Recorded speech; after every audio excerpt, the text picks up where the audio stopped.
श्री सूरदास जी महाराज। ये बड़े अद्भुत महाभागवत है और इनकी श्रीनाथ जी में श्रृंगार शोभा का वर्णन करने की सेवा थी। श्री सूरदास जी का प्रादुर्भाव विक्रम संवत 1535 वैशाख शुक्ला मंगलवार को दिल्ली के समीप सीही ग्राम में हुआ था। सीही ग्राम जहां जन्मेजय जी ने सर्पेष्टि यज्ञ की थी, उस स्थान का नाम सीही ग्राम। वहीं श्री सूरदास जी का प्रादुर्भाव। जैसे प्रभु पधारे वैसे उनके सखा भी पधारे। प्रभु श्रीनाथ जी के ये सब निजी परिकर है। अष्ट सखा के स्वरूप में ये महापुरुष जन जो थे वो पधारे। श्री सूरदास जी अकिंचन सारस्वत ब्राह्मण कुल में जन्म लिए। बहुत ही गरीब ब्राह्मण कुल। कोई कोई जो ये कहते हैं कि रुणकता नामक ग्राम में सूरदास जी का जन्म हुआ, वो ठीक बात नहीं है। सूरदास जी रुणकता ग्राम के पास गौ घाट पर बाद में लौट, जब वहां से आए तो यहाँ कुछ दिन रहे, तो जो लोग नहीं जानते वो कह देते हैं कि सूरदास जी का जन्म रुणकता ग्राम में हुआ। ऐसा नहीं था। और सूरदास जी जन्म से अंधे थे, अंधे ही जन्मे थे। पिता माता, जब कोई बालक होता है तो हर्ष होता है, लेकिन जब ये प्रकट हुई तो उदासी हुई। जब देखा बालक के नेत्र नहीं तो किसी को हर्ष नहीं हुआ। देखो, संसार का बड़ा विचित्र स्वरूप है। जन्मांध बालक को देखकर सब उदासीन रहने लगे। कोई प्यार न करता सूरदास जी से। माता पिता परिवार का कोई नहीं, जहां पढ़े पढ़े। कभी माता को मन आया तो भले गोद में ले ले, कोई प्यार नहीं करता। श्री सूरदास जी को जब शुद्ध आई तो देखते थे कि कोई उनके समीप नहीं बैठता। तो देखते थे, क्या देखते थे? अंतर की वृत्ति से अनुभव करते कि ना माता दुलार करती, ना पिता, ना कोई भी ग्राम का, ना कोई परिवार का। भगवत प्रेरणा से बाल्यावस्था में ही इनके हृदय में दिव्य ज्ञान था। उसी समय छोटी अवस्था में ही उन्होंने एक पद गाया, स्वार्थ मीत सकल जग माही, स्वार्थ मीत सकल जग माही। ये संसार का स्वरूप है। सच्ची मान लीजिए, सच्ची मान लीजिए। आप इनके काम लायक हैं इसलिए प्यार कर रहे हैं, नहीं कोई प्यार नहीं कर रहा, मान लीजिए। बोले क्यों बार बार कहते हो मान लीजिए? नहीं, बाद में पछताना पड़ेगा। अंत ही तो ही तजेंगे पामर, तू न तजय बहीते, मन पछितई है और शर्मी। इतना पिता स्वार्थी कि कभी गोद में नहीं लिया सूरदास जी को, कभी दुलार नहीं किया, कभी माता ने प्यार नहीं किया, कभी कोई पास नहीं बैठता। अब आप विचार कीजिए, सब उपेक्षा। अच्छा, इस उपेक्षा का लाभ हुआ सूरदास जी को। हर समय बस एक बात हुई कि मुझ अंधे का तो एक ही सहारा है, श्री कृष्ण, श्री कृष्ण, श्री कृष्ण, श्री कृष्ण। यह है कृपा। हम तो चाहते हैं सबके ऊपर ऐसी कृपा हो सबके ऊपर ऐसी। अरे वो आंख से अंधे थे, अब तो दिमाग से अंधे हैं। जो हमें प्यार नहीं कर रहे हैं उनको भी कहते हैं कि हमें प्यार कर रहे हो, अपना जीवन हम व्यर्थ में नष्ट कर रहे हैं। अब उनके हृदय में बार बार निकलने लगा, हा कृष्ण, हा कृष्ण। ये बहुत कृपा है। भगवान ऐसी कृपा करे, सब जगह से ठोकर मिले, तुम्हें सब जगह अपमान मिले, सब तुम्हें छोड़ दे, फिर सबका मालिका के हाथ मिला ले। सच्ची बात है। सुनेरी मैंने निर्बल के बलराम, जिसका कोई नहीं होता मेरा ठाकुर उसको दुलार करता है। सूरदास जी का जो प्रथम चरण जीवन का बाल्यावस्था बड़ा दुखद, कोई प्यार नहीं करता। कभी याद आ गई तो माँ उपेक्षा पूर्वक रोटी दे देती, नहीं सभी मनाते थे मर जाए तो अच्छा है। उनको दिखाई तो देता नहीं कहाँ शौच जाना है, क्या करना है। अब आप थोड़ी देर आंख मूंद के ऐसा भाव करें कि जिसकी आंखें ना हो उसको कितना कष्ट होता है। सोचो, आप थोड़ी देर आप भावना करें, आप अपनी आंखें मूंदे, फिर सोचें, चल के देखिए, खाने पीने के उठने बैठ, आप सोचो कितना भयानक। और फिर कोई प्यार ना करे, और कौन प्यार करेगा? सब स्वार्थी। आप देख लीजिए, प्रकट में इस महापुरुष के जीवन में देख लीजिए, सूरदास जी के हृदय में बड़ा एक व्याकुलता जनित दुख उदय हुआ कि कोई मुझे प्यार नहीं कर रहा। उसी समय सूरदास जी ने इस पद की रचना की, सुनेरी मैंने निर्बल के बलराम। आहा, जो हार गया अंदर से उसके लिए सहारा क्या है? हरिनाम। हो जो हरिनाम है, अगर हृदय में चल रहा तो महाबल है। आप निश्चित समझ लो, वो हरि को भी अधीन करने की सामर्थ्य रख लेता है। औरों की तो बात जाने दो। सुमीर पवन सुत पावन नामो, अपने बस कर राखे रामो। श्री सूरदास जी की 6 वर्ष की अवस्था है। एक दिन इनके पिता को किसी धनवान यजमान ने अपने यहाँ बुलाया पांडित्य कर्म के लिए। सारस्वत ब्राह्मण थे, कुछ पुरोहित कर्म किया तो उसने 2 मोहरें दी। बड़े प्रसन्न हुए, आए और समस्त परिवार से कहा कि भाई आज तो हमारे भाग्य खुल गए। सूरदास जी के पिताजी ने आज जजमान ने 2 मोहरें दी है और अब महीनों के लिए खूब खाने पीने के लिए हो गया। 2 मोहरें मिली हैं, बहुत सुंदर कपड़े में उसे लपेट करके ताक में रख दिया। अब संयोग की बात की रात में चूहा घुस गया और ताक में कपड़े में लपटी जो 2 मोहरें थी वो ले गया और छत में अपने बिल में रख दिया जाके। जब प्रातः कालीन पिताजी सूरदास जी के गए और ताक में देखा तो कपड़ा नहीं, मोहरे नहीं, बड़े दुखी हुए। अब तो छाती पीट पीट के रोना शुरू कर दिया। अब सूरदास जी ये सुन रहे हैं। सूरदास जी ने पिता को समझा, क्यों विलाप कर रहे हो? कृष्ण नाम से बढ़कर कोई मोहरे होती है क्या? अब तो सब का सब रोज सूरदास जी के ऊपर उतर गया। उनकी माता, उनके पिता गई, तू अभागा, जब से जन्मा तब से हमारे घर में विपत्ति ही विपत्ति है। ना तू भागता है ना तू मरता है, ऊपर से हमें समझा रहा है। सब सूरदास जी को कोसने लगे, बरस पड़े सूरदास जी के ऊपर। अरे अभागे, तू जिस दिन से जन्म लिया हमारा चैन खो गया, दुख ही दुख। सूरदास जी चुप हो गए, अंदर ही अंदर कृष्ण नाम रटने लगे कि प्रभु आपकी बड़ी विचित्र लीला है। सूरदास जी जब देखा कि सब गाली वाली देकर शांत हुए तो बोले, देखो आप इतना मोहरों से प्रेम करते हो, अगर मैं आपकी मोहरे बता दूं कहां है तो बोले तुमने चुराई? बोले नहीं नहीं चुराई नहीं, लेकिन मुझे पता है। तो बोले जब चुराई नहीं तो तुझे पता कैसे? बोले मुझे दिखा रहे हैं। बोले तेरे नेत्र नहीं है। बोले जो मेरे नेत्र नहीं है उन नेत्रों से उन्हें दिखाई दे रहे, मेरे जो नेत्र है वो तुम्हारे नहीं है। मैं उन नेत्रों से देख के बता रहा हूं, पर एक शर्त है, हम आपकी मोहरे बता देंगे जहां छुपी हुई है, पर फिर हम घर से निकलेंगे तो आप हमें रोकोगे नहीं। वो ऐसे ही उनसे प्यार नहीं कर रहे थे कोई। अरे बोले भैया तुम मोहरे बताओ, अभी जा, बता कहां रखी है। श्री सूरदास जी ने कहा ऊपर छत में जाइए, चूहे का बिल है, बिल के अंदर जाकर के उसे थोड़ा खोदिए। चूहा ले गया और वही है।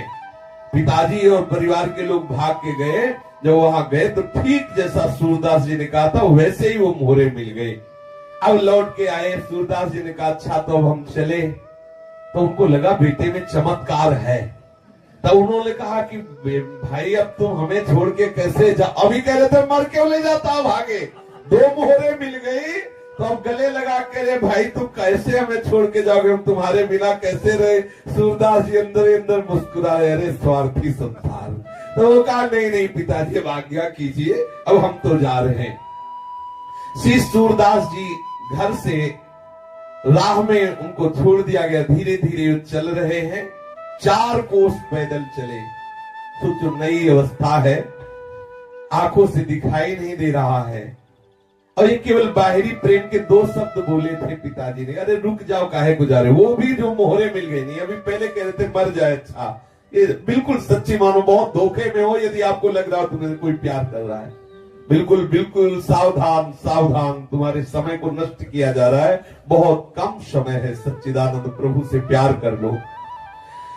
गांव के बाहर 4 कोस चलने के बाद एक तालाब और उसी के समीप एक पीपल का वृक्ष था, वहीं जाके बैठ गए सूरदास जी।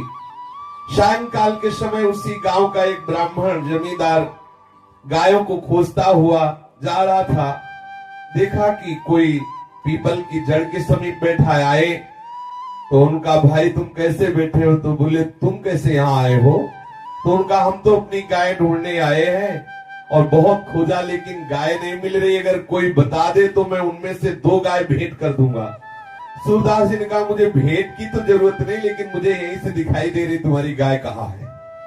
उनके अंतर के नेत्र देखो, अंदर से जब भजन होता है तो दिव्यता आ जाती है। ये तो खैर महापुरुष जन ही है, वैसे भी अंदर से जब भजन होता है तो सब भागवतिक, जैसे प्रभु के लिए भूत भविष्य वर्तमान का भेद नहीं, हम जीव के लिए है। जैसे अपने हाथ पे आंवला रख दिया जाए तो चारों तरफ से हम देख सकते हैं, ऐसे भूत भविष्य वर्तमान को ऐसे देख सकता है जैसे आंवले को देख सकता है। जो भगवदाकार वृत्ति को प्राप्त महापुरुष है, पीछे क्या हुआ, अभी क्या है, आगे क्या होगा, ऐसे दिखाई देता है चारों तरफ से, जैसे हम आंवले को देख सकते हैं ऐसे।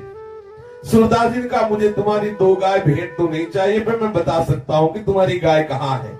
यहां से 1 कोस दूर जाओ और वहां जमींदार की, जो जमींदार है उसकी घुड़शाला है, घुड़शाले में तुम्हारी सुंदर गायों को बांध दिया गया है, जाओ। अब बता दिया, वो गया, जमींदार को पता पूछा, उसके घुड़साल में गया तो वहां देखा उसकी गायें बंधी थी। बड़ा प्रसन्न हुआ, अपनी गायें वो खुलवा के लाया। अब उसने कहा श्री सूरदास जी से कि आप 2 गायें ले लो। सूरदास जी ने कहा कि मुझे गाय नहीं चाहिए, मैं तो ठाकुर जी के चरण आश्रित हूं। ब्राह्मण बहुत प्रभावित हुआ कि इतनी छोटी अवस्था, इतना उच्च कोटि का प्रभाव। उसने कहा तो फिर मुझे एक आदेश करो, तुम ऐसे पीपल के नीचे बैठे हो, मैं यहाँ एक झोपड़ी बनवा दूं। सूरदास जी ने कहा ठीक है, ये कर सकते हो। तो सुंदर एक झोपड़ी बनवा दी और खाने पीने की व्यवस्था कर दी, और 1-2 आदमियों से कहा कि इनकी देख रेख करते रहना, कोई इनको सतावे ना, क्योंकि इनको दिखता नहीं है। सूरदास जी के बहुत दिव्य सगुण, बहुत सुंदर गुण, क्योंकि जो भजन करता है उसमें दैवी संप्रदा का जागरण हो जाता है। ख्याति बढ़ने लगी, वहां बहुत से लोग आने लगे और शिष्य बनने लगे श्री सूरदास जी के। अब सूरदास जी सबको उपदेश करते, लेकिन सम्मान अंदर से स्वीकार नहीं करते। बहुत लोग मान करने लगे। 12 वर्ष तक उस पीपल की जड़ के नीचे सूरदास जी रहे, उस झोपड़ी के नीचे। एक दिन रात्रि में सहसा सूरदास जी के मन में विचार आया था कि आए थे हरिभजनन को औटेला के पास, यहाँ तो बहुत लोग शिष्य बन गए, बहुत भीड़ हो गई, हमारा एकांत भंग हो रहा है, अब मुझे हटना चाहिए यहाँ से।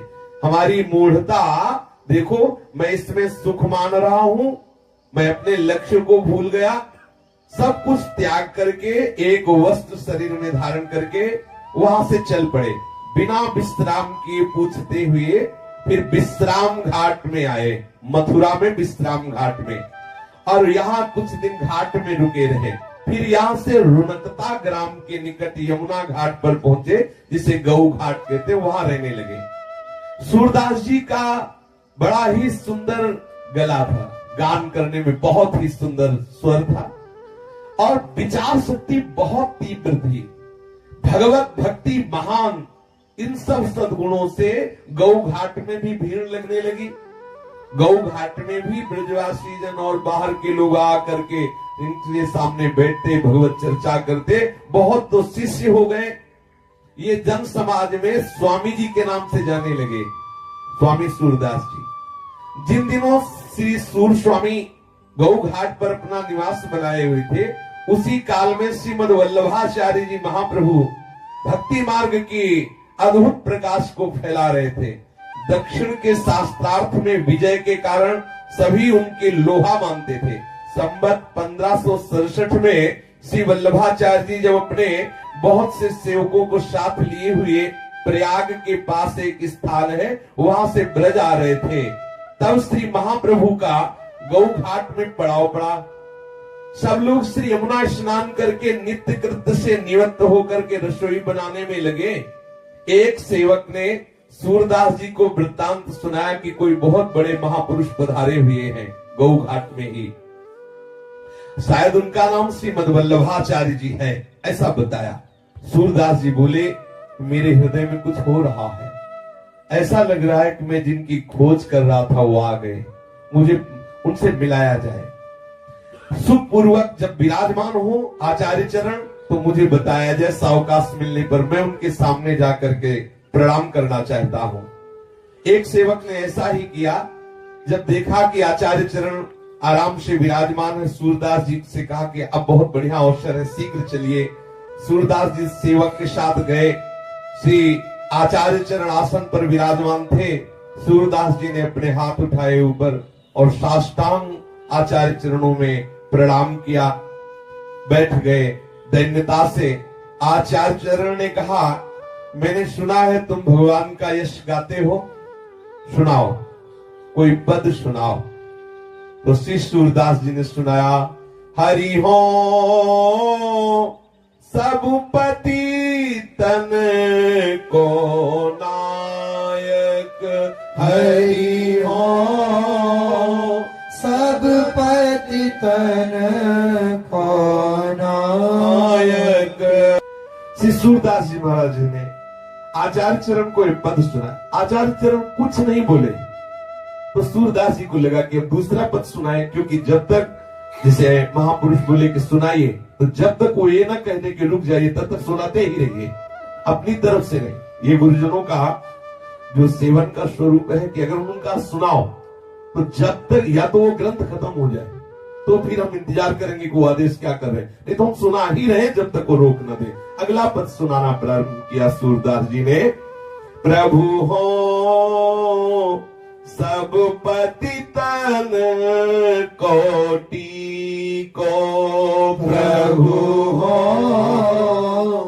सब पतितन कोटि को। अब आचार्य चरण बोले।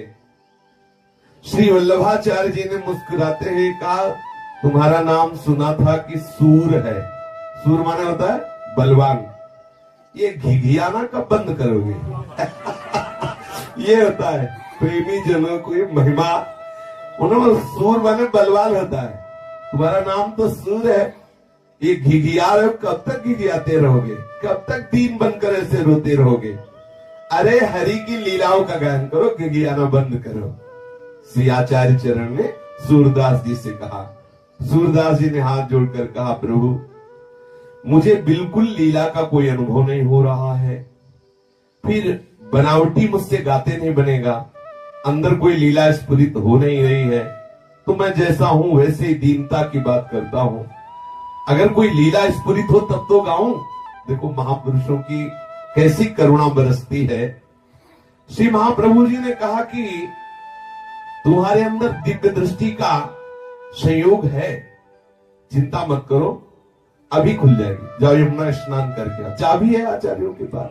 वो तो नरवाहन प्रभु निहार लोचन भरी घोषनार, घोर पापाचरण करने वाले को भी प्रभु निहार लोचन भरी घोषनार, नख सिख सौंदर्य काम दुख निकंदिनी। आहा, वो चाहे तो घोर पापात्मा को एक सेकंड में निकुंज के दिव्य लीला विलास में प्रवेश करा दे, सामर्थ्य आचार्यों में।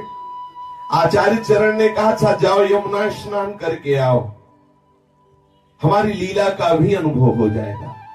सूरदास जी प्रणाम करके तत्काल गए, स्नान किया यमुना जी में, फिर श्री आचार्य चरणों में उपस्थित हुए आके। श्री महाप्रभु जी ने श्री सूरदास जी को विधि पूर्वक अष्टाक्षर मंत्र की दीक्षा देकर ब्रह्म संबंध कराया। तत्पश्चात श्रीमद् भागवत दशम स्कंद की अनुक्रमणिका सुनाई। गुरु कृपा हुई।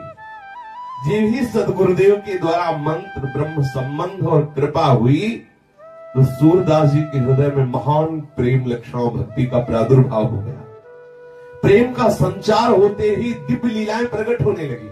आहा, प्रभु की दिव्य लीलाएं स्फुरित होने लगी।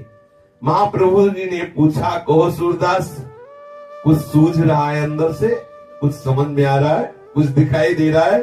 सूरदास जी बोले, जय जय, पूरा का पूरा दिखाई दे रहा है। आपकी गोद में श्री लालजू महाराज खेल रहे, मैं देख रहा हूं। सूरदास जी कह रहे हैं आचार्य चरण से, आपकी गोद में लालजू खेल रहे हैं, अद्भुत नील कांति है, श्याम रंग ऐसा है कि हमारी वाणी में सामर्थ्य नहीं बता सकूं, और वो बालक मेरी तरफ देख करके कुछ बोल रहा है। महाप्रभु जी ने मुस्कुरा के कहा, तो अब सुनाओ, अब लीला का कोई पद सुनाओ। तो श्री सूरदास जी ने पहला पद लीला का सुनाया। चकैरी चली प्रेम सरोवर जहां न प्रेम वियोग। छकई चली प्रेम सरोवर जहान प्रेम वियोग।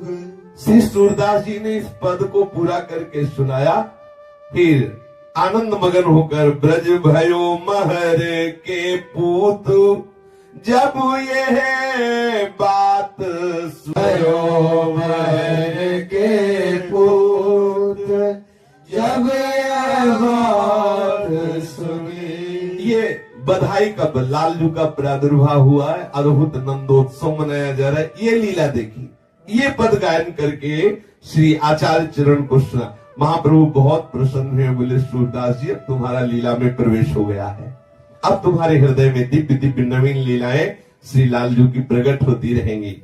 आचार्य प्रभु ने इन्हें 3 दिवस गौ घाट में रुक करके सुबोधनी, पुरुषोत्तम सहस्त्र नाम ये सब श्रवण कराया, जिससे इन्हें संपूर्ण भागवतों के रहस्य का परिज्ञान हो गया। सूर सागर में श्री सूरदास जी ने भागवत के 12 स्कंधों का तात्पर्य और भी अन्य प्रसंगों का वर्णन किया। श्रीमद वल्लभाचार्य जी ने श्री सूरदास जी को साथ में ले लिया और फिर गौ घाट से ब्रज को प्रस्थान किया। सर्वप्रथम महाप्रभु जी ने शिव साथ में लाकर सूरदास जी को गोकुल के दर्शन कराए, गोकुल में लाए और कहा सूरदास प्रणाम करो, ये लालजू का गांव है गोकुल। सूरदास जी ने जे ही प्रणाम किया तो दिव्य गोकुल के दर्शन होने लगे। बाहरी नेत्र नहीं है, ये पूर्ण वो जो लालजू का दिव्य गोकुल है, दिव्य गोकुल का दर्शन हुआ।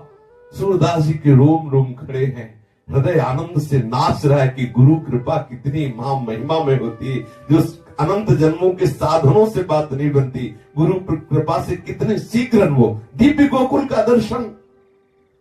श्री सूरदास जी गोकुल को बार बार प्रणाम कर रहे हैं, वो दिव्य रूप गोकुल का दर्शन किया। प्रणाम करते ही गोकुल की समस्त लीलाएं स्फुरित हो गई। गोकुल में जो जो लीलाएं ठाकुर जी ने की वो सब सूरदास जी के हृदय में स्फुरित हो गई। आचार्य चरण को गा के सुनाने लगे, देखो कितने सुंदर लालजू है। शोभित कर नवनीत लिए, शोभित कर नवनीत लिए। श्री आचार्य वल्लभाचार्य जी को ये सुंदर स्वरूप का गान करके सुनाया सूरदास जी ने। महाप्रभु वल्लभाचार्य जी बहुत प्रसन्न हुए और कहा सूरदास जी तुमको एक सेवा देते हैं। हमारे ठाकुर जो गोवर्धन नाथ श्रीनाथ जी हैं, इनको रोज तुम इनका यश सुनाओगे, इन्हें कीर्तन सुनाओगे और इनकी शोभा से युक्त जो पद है उनकी रचना करके तुम इनको सुनाओगे, ये हम तुम्हें सेवा देते हैं। और सूरदास जी को गोवर्धन ले आए, श्री श्रीनाथ जी का दर्शन किया सूरदास जी ने। देखो सूरदास हैं और दर्शन कर रहे श्रीनाथ जी का, और ऐसे चतुर दर्शन करने वाले हैं कि छोटे से भी श्रृंगार को नहीं छोड़ते, एक एक श्रृंगार का, एक एक पत्रावली का, एक एक चेष्टा का दर्शन करते हैं। श्रीनाथ जी के सामने जब श्रीनाथ जी का दर्शन किया तो हाथ जोड़कर कहने लगे कि हे श्रीनाथ जी, अब हो नाच्यो बहुत गोपाल। सूरदास जी ने श्रीनाथ जी के सामने ऐसा विनय युक्त पद गान किया। श्री सूरदास जी का ये दैन्य देखकर महाप्रभु वल्लभाचार्य जी बहुत द्रवित हुए। बोले सूरदास जी, तुम्हारी अविद्या की क्या बात है, जो तुम्हारा आश्रय ले लेगा उसकी अविद्या दूर हो जाएगी। अब देखो तुमने श्रीनाथ जी का दर्शन कर लिया, अब तुम ये बाहरी दीनता का त्याग कर दीजिए और प्रभु की लीला का ज्ञान कीजिए। उसी दिन से सूरदास जी दैन्य के पद बंद कर दिए और श्री ठाकुर जी को प्रातःकालीन मंगला से लेकर शयन तक के पद सुनाने लगे, जो आठों कालीन प्रभु की दिव्य दिव्य श्रृंगारमयी दिव्य दिव्य लीलाएं हैं, उनको गा गा करके सुनाते। कभी कभी उपदेश के पद भी गाते। संगीत सम्राट तानसेन के मुख से श्री सूरदास जी का एक पद सुना, दिल्लीश्वर अकबर बादशाह, तो उसका मन मचल उठा कि ऐसा पद करता। और जब पता चला कि वो बाहरी नेत्रहीन, तो और आकर्षण हुआ। उसके हृदय में लालसा जागृत हुई कि सूरदास जी को सभा में बुलाया जाए और मैं उनका पद सुनूं। संयोग से संवत 1613 में जब प्रभु श्रीनाथ जी मथुरा में विराज रहे थे और सूरदास जी भी वहीं थे, उनकी कीर्तन सेवा थी श्रीनाथ जी को पद सुनाना। तो ये बात हृदय में उसके थी कि कभी सूरदास जी हमारी सभा में आए, हमें पद सुनाए, लेकिन ना तो ऐसा कोई संयोग बन पाया। तो दिल्ली का जो बादशाह अकबर था, यात्रा के प्रसंग में मथुरा आया हुआ था, और जब उसको पता चला कि सूरदास जी यहीं मथुरा में हैं, तो उसने बड़े आदर के साथ इनको बुलवाया और पद सुनने का अनुरोध किया। तब श्री सूरदास जी ने ये पद गाया, मन रे माधव सो कर प्रीति, मन रे माधव सो कर प्रीति। एक दिन इसकी चर्चा हुई थी पीछे, इस पद की, बहुत बड़ा पद है। इस पद को सुनकर अकबर ने इनकी भावनिष्ठा की परीक्षा के लिए कहा, सूरदास, प्रभु ने मुझे बादशाह बनाया है, तो बादशाह का सबके ऊपर शासन लागू होता है।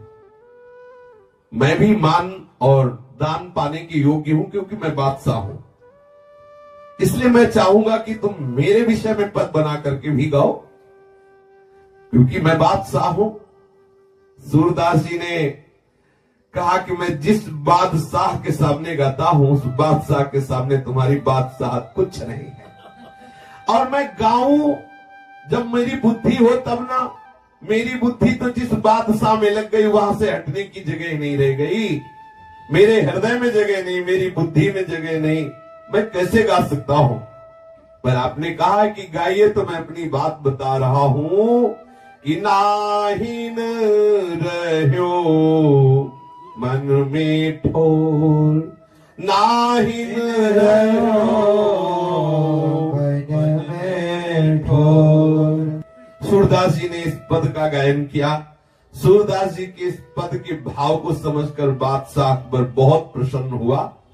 और जो सूरदास जी की अंतिम पंक्ति इस पद की थी, वो कि कहा कहो मन प्रेम पूरन, घटन सिंधु समाये, श्याम गात सरोज लोचन, लित गति मृदुहास, सूर्य से दरस कारण मरत लोचन प्यास। उसने कहा कि तुम्हारे तो नेत्र हैं ही नहीं, और तुम कहते हो कि मरत लोचन प्यास। जब लोचन ही नहीं तो लोचन प्यास कैसे। बादशाह अकबर ने कहा कि कहा कहो मन प्रेम पूरन, घटन सिंधु समाये, श्याम गात सरोज लोचन, ललित गति मृदुहास, सूर्य से दरस कारण मरत लोचन प्यास। पहली बात तो यह है कि संपूर्ण प्रेमानंद हृदय में समा नहीं रहा है। समझने वाले के लिए है ये कैसी महामहिमा स्थिति है सूरदास जी की। फिर कह रहे हैं कि ऐसे महामहिमा में रूप के लिए मेरे नेत्र प्यासे हैं। और पहले कह रहे कि समा नहीं रहा, हर समय प्रेमानंद छाया हुआ है। हर समय श्री कृष्ण का रूप हमारे हृदय में, हमारे मन में, बुद्धि में, चित्त में, अहम में, इंद्रियों में समा गया है।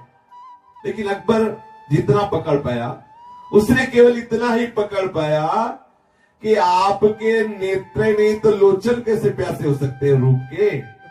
ऐसा अकबर ने प्रश्न किया कि मरद लोचन प्यास, जब नेत्र ही नहीं तो ये प्यास कैसी। बादशाह ने सूरदास जी से जब ये जिज्ञासा की, नेत्र तो सबके हैं। सूरदास जी ने कहा नेत्र तो सबके हैं, परंतु जिनसे भगवत दर्शन होते वो नेत्र नहीं है।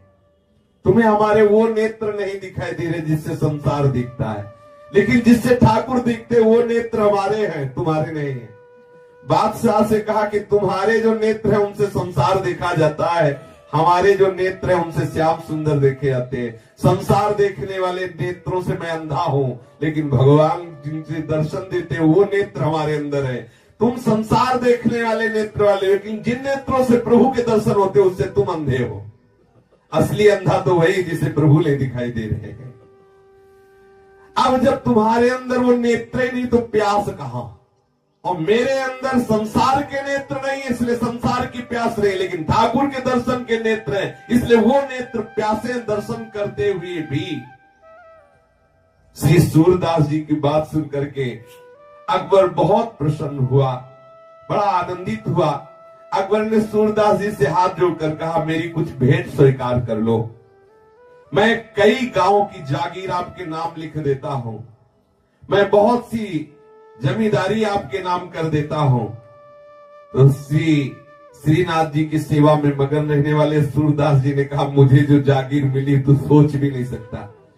अकबर बादशाह से कहा कि तुम्हें लग रहा है कि सूरदास जी के पास ये जागीर नहीं, लेकिन मुझे जो जागीर मिली मुझे तरस आती कि तेरे पास वो जागीर नहीं है।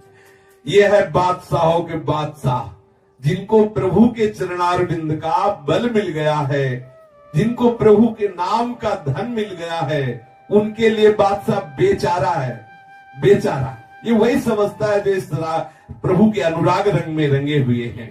नहीं चाहिए मुझे तुम्हारी जमींदारी, नहीं चाहिए जागीर। तुम 2-4 गांव की जागीर दे सकते हो, या हम अनंत ब्रह्मांडों के स्वामी के गुलाम हैं, अनंत ब्रह्मांडों के, जिनके रोमकूप में करोड़ करोड़ ब्रह्मांड वास करते हैं। मैं ऐसे बादशाह का सेवक हूं, तू तो एक मुल्क का बादशाह है, तू क्या दे सकता है? 2-4 गांव? आप सोचिए। श्री सूरदास जी के इस भाव को सुनकर, इस बात को सुनकर के झेप गया अकबर बादशाह, और वो भी भगवत चरणारविंद का स्मरण करने लगा।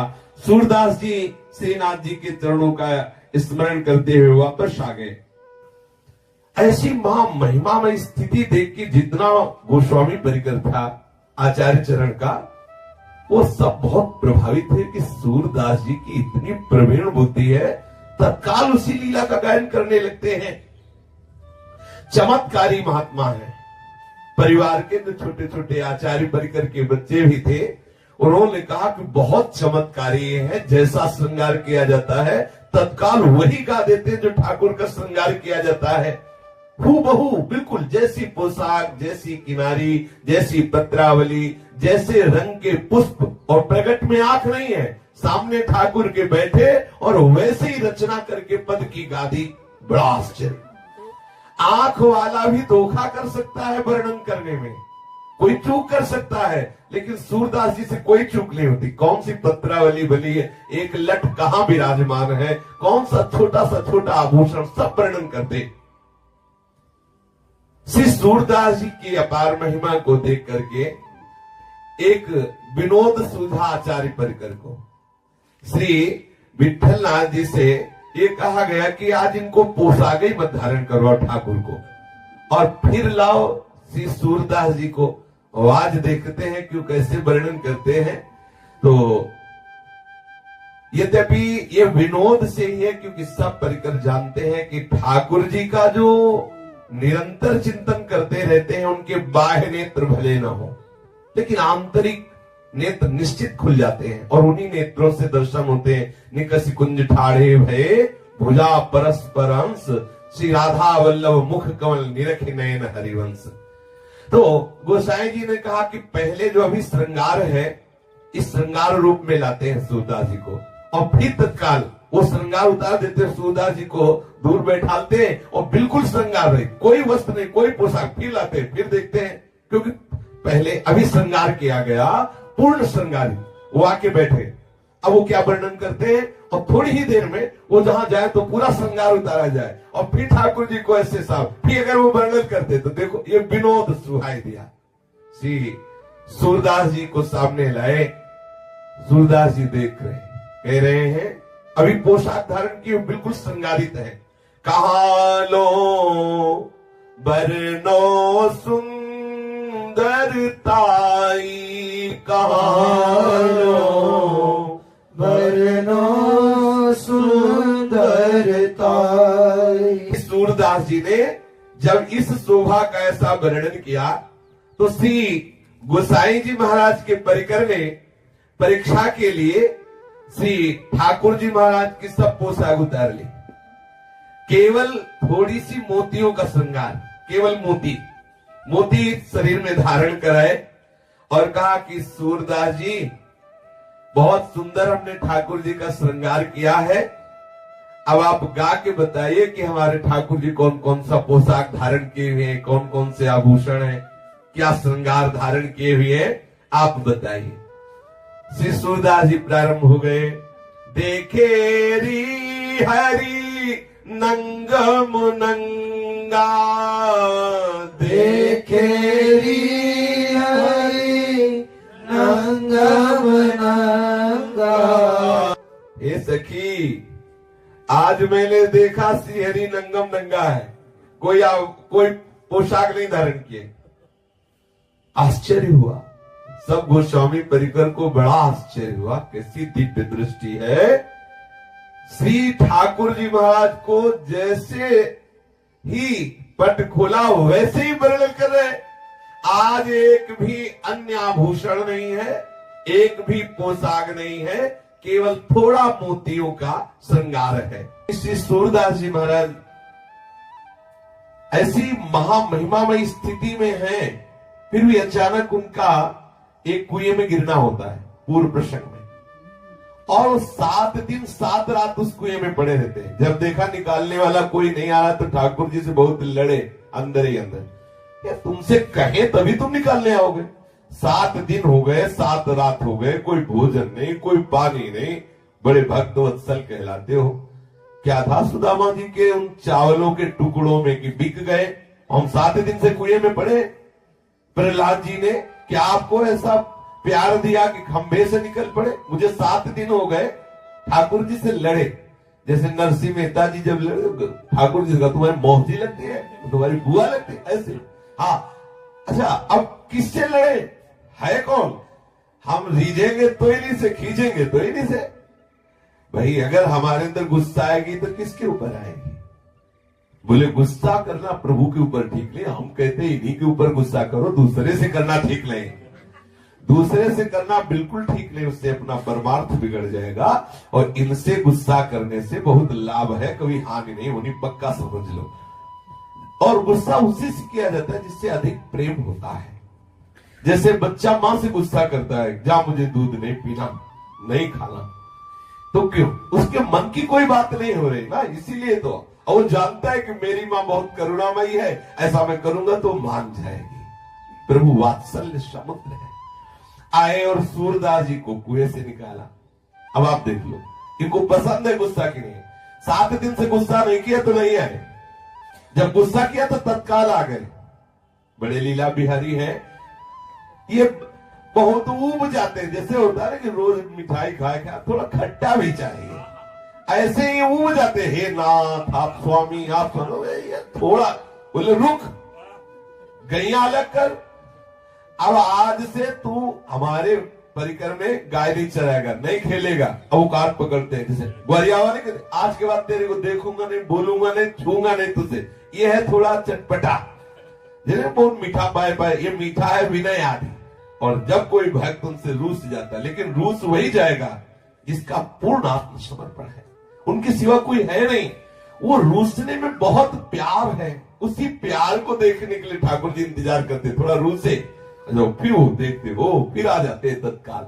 7 दिन बाद जब श्री सूरदास जी को कुएं से बाहर किया, तो बाहर करके छोड़ के अलग हो गए, तब सूरदास जी को आज खटका पूरे जीवन में कि अगर मेरी बाह्य आंखें होती, अंदर से तो देखता ही हूं इनकी लीला, अगर बाह्य होती तो देखते कैसा रूप रख के आए हैं प्रकट में। लेकिन आज मेरी बाह्य आंखें नहीं है, बाह्य आंखों से अंधा हूं और देख नहीं पाया। अंदर से बहुत एक विशेष प्रकार का विरह प्रकट हुआ। मेरी आंखें होती तो मैं देखता मेरे लालन कौन सा रूप रख के आए और मुझे कुएं से बाहर किया। हमारी श्री जी ने कहा लालजू से कि अब नहीं चलेगा, अब तो तत्काल सूरदास जी को देख लो। अगर किसी पर विशिष्ट कृपा का जब अवसर आता है तो उसमें हमारी लाडली जी होती है। इसलिए हमारे माई श्यामा जी को राज अपने वृंदावन वासी छाती फुला के चलते हैं हमारे माई श्यामा जी को, और ये फूली ही रहेगी। ऐसे काटना शुरू हो जाए ना तो भी ये फूली रहेगी। ये कोई ऐसे नहीं कि मिल रहा है तो फूली, नहीं मिला तो वो गैस निकल गई, ऐसी गैस नहीं है। हाँ, ये मोक्ष मिलने पर भी फूलन नहीं होती। हम जिस फूलन की बात कर रहे हैं ये फूलन मोक्ष मिलने पर भी नहीं होती, ये ठसक मोक्ष में भी नहीं है, ये आनंद, ये सुखानुभूति, ये महामहिमा में गर्व मोक्ष में भी नहीं। हमारे माई श्यामा जी को कैसी लाडली जी हमारी कृपा। लालजू से कहा चलो सूरदास जी के पास चलो और हम दोनों मिलके उनको दर्शन देते हैं। लालजू ने कहा कि नहीं रहने दीजिए। लालजू ने कहा नहीं, तुम श्री जी ने कहा नहीं अभी चलते। गलबैया दिए नजदीक गए और सुना के लालजू सूरदास जी को महान सौभाग्य प्रदान करने के लिए कह रहे किशोरी जू इस अंधे के नजदीक मत जाना, क्योंकि अंधे की बहुत जोर की पकड़ होती है, आपके चरणों को पकड़ लेगा तो छोड़ेगा नहीं। मतलब लालजू अपने अमृत में वचन से सूरदास जी को संबोधित कर दिया कि सखा चूकना मत, प्यारी जू पधारी है कृपा करने के लिए। अब प्यारी जू आपके ऊपर महाप्रेम रस की वर्षा करने के लिए पधारी, चरण पकड़ ले। तो लाडली जी ने कहा हम तो जाएंगे नजदीक, बहुत प्यारी है। बोले हम तो जाए। अब सुंदर प्रेमामृत की वर्षा करने वाले नूपुरों को झनकारती हुई करुणामयी किशोरी सूरदास जी के सामने गई। श्री लालजू ने कहा कि प्यारी जी आप तो बिल्कुल सामने पहुंच गई और ये सूरदास पकड़ ही लेगा। संबोधन करेंगे सूरदास जी बिल्कुल सामने आ चुकी, लाडली जी पकड़। अब ऐसे नहीं कह रहे तो ऐसे कह रहे हैं कि प्यारी जी आप तो बिल्कुल सामने नजदीक पहुंच चुकी है, ये सूरदास पकड़ लेगा। तत्काल सूरदास जी ने प्यारी जी के अत्यंत प्रेमामृत समुद्र का प्रवाह करने वाले कोमल सी चरणारविंदों का स्पर्श किया। सत प्रेम सिंधु मकरंद रसोग धारा सारा नजस्मृता सर्वदास्विते। सच्ची मानिए अपार भाग्यशाली महामहिमाशाली वो है जिनको हमारी प्यारी जी के चरणों का आश्रय हो गया। मेरी लाडली जू, मेरी किशोरी जू। सब सत्संग का पूर्ण सार यही है, जिसने इन गोरे चरणारविंदों को अपना जीवन समर्पित कर दिया। सूरदास जी प्यारी जी के चरणों का स्पर्श प्राप्त करते ही विकल हो गए। अब श्री लालजू ने इशारा किया लाडली जू से कि लाडली जू ये तो भाव में डूब रहे, अब अपने श्री चरण आप हटा लीजिए। तो जे भी प्यारी जू ऐसे चरण हटाए तो श्री जी की ही इच्छा से सूरदास जी का हाथ श्री लाडली जू के श्री चरणों के नूपुर में एक पेच पे पड़ा और तत्काल वो पेच ढीला होके खुल गया और नूपुर हाथ में आ गए। श्री लाडली जू के श्री चरण का एक पैंजनी, एक नूपुर श्री सूरदास जी के हाथ में आया। अब श्री जी थोड़ा दूर हुए। श्री जी ने कहा कि सूरदास ये मेरे चरण का नूपुर मुझे दे दो। बोले आंखों से अंधा हूं, कैसे जानूं कि आपके ही श्री चरणों का नूपुर है। जब दूसरे श्री चरण में नूपुर देखूं और मिलान करूं कि आपके ही श्री चरणों का है तो मैं अपने हाथ से पहना दूंगा। मैं देखना चाहता हूं कि आपके ही श्री चरणों का है कि नहीं। लाडली लाल की तरफ देखी, लालजू लाडली की तरफ देखे, दोनों के इशारे में बात तय हो गई और लाडली जू ने जे ही श्री सूरदास जी के नेत्रों का स्पर्श किया उनके नेत्र खुल गए। देखा सामने प्रेम समुद्र का सार श्री हमारी लाडली जू। ओहो कैसी अद्भुत सौंदर्यता प्यारी जू की है।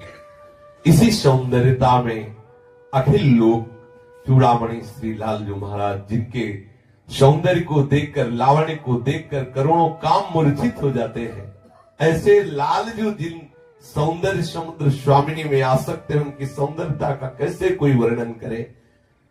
जो को कोटि कलप लग जीवे कोटि रसना पावे तब रुचिर बदनार बिंद की शोभा कहे।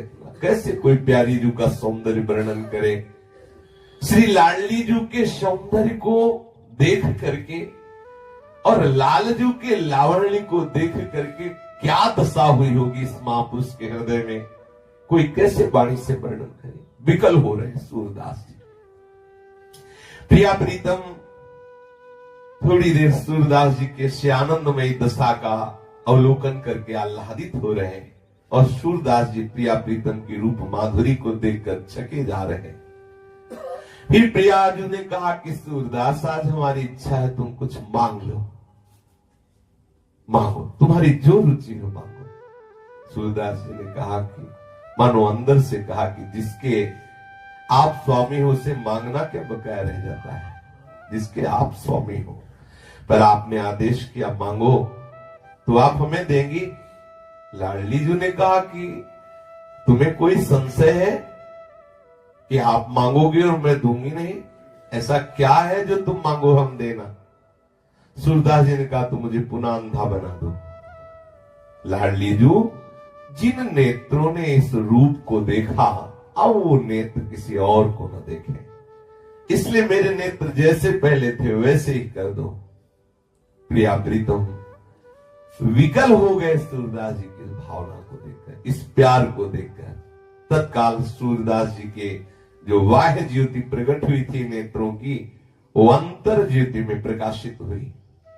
श्री सूरदास जी के सामने जिन प्रिया प्रीतम की अद्भुत दिव्य झांकी प्रकट हुई थी, उसी रूप में मगन होकर के सूरदास जी पराशौली चले।